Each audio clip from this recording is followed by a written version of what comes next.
Leo nataka nikuoneshe maajabu ya Qur'ani. Ni ipi tofauti ya wallahu bima ta'maluna basir na wallahu basirun bima ta'malun? Watu wengi huwa wanadhani maana zake ni sawa sawa, lakini ni tofauti sana sana sana.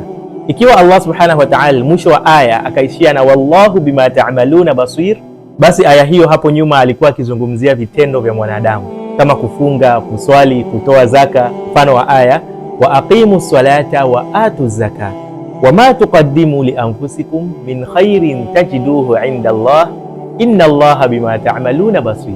Yani ta'malun imeanza mwanzo kwa sababu wametoka kuzungumzia vitendo, lakini kinyume chake basir ikitangulia kabla ya ta'malun, Allah subhanahu wa ta'ala anazungumzia utukufu wake na ukubwa wake. Mfano, inna Allaha ya'lamu ghaiba as-samawati wal ard wallahu basirun bima ta'malun. Basir ni sifa ya Allah subhanahu wa ta'ala, that's why imetangulia kabla ya ta'malun. Kwa ufupi ni ta'malun ikitangulia, Allah anazungumzia vitendo vyetu wanadamu, lakini basir ikitangulia, Allah anazungumzia ukubwa wake yeye hapo. Na imani umejifunza sasa. Pia usifanye mafunzo haya ya maajabu kuwa siri. Tafadhali sambaza.